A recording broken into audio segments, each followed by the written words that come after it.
And therefore, asking ourselves this question and finding out that we are not making disciples according to the way Jesus has instructed us, tell us that we have a problem. And what is the problem? That should be our question. Then the next thing we have to ask is, what did we do? And what do we need not to do? Do we need to restart? Do we need to work on the problem? Remember, we have to work on the problem and stop guessing. Why? Because we cannot make anything better by guessing.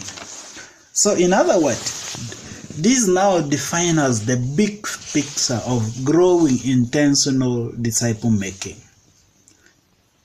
We are able to pick up the vision of making disciples when we know that we have a problem.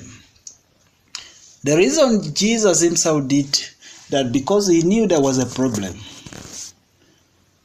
And we can only follow Jesus when we are discipling others and we are being discipled. And then, what is the problem should be our question. Why? Because our church culture are only producing what we call church culture is only producing what we call the spectators.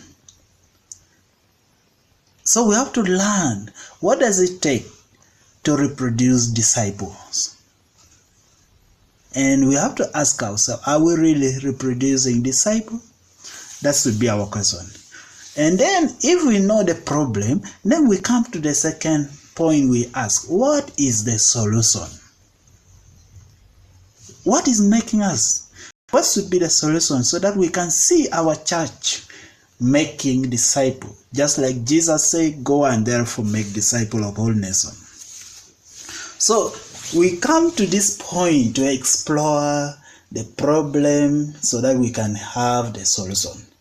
And the problem is that we are reproducing spectator. The problem might be because we have lack of focus on discipleship, because we are lacking intentionality, because of lack of know-how. Maybe we don't know how to make disciples. Or maybe we are not focusing on something that can bring the type of disciple that Jesus wants. So if that is the problem, then we have to determine what could be our solution. And our solution is only in the Bible.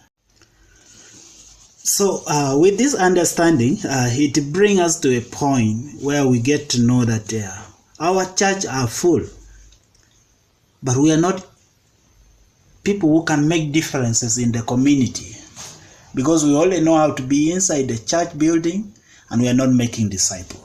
So what do you see in this illustration of the tree? The church should be a tree that bears fruit that lasts forever. And the fruit that lasts forever, those are the people who have been grounded on the truth, and they are dividing the word because they are engaged on this word.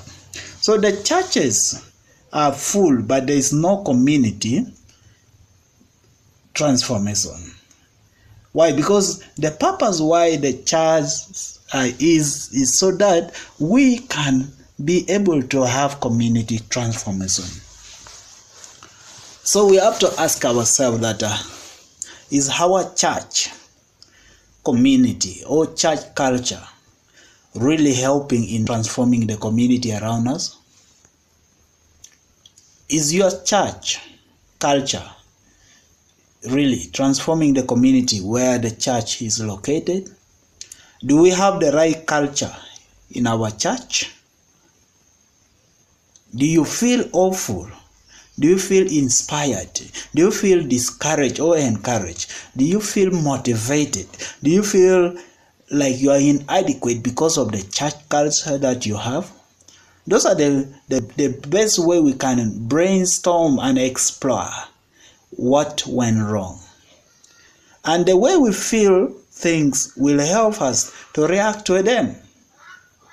If we feel like we are discouraged, so we have to react and go to God, be with Him, so that He can intimately let us know what has been the problem since then.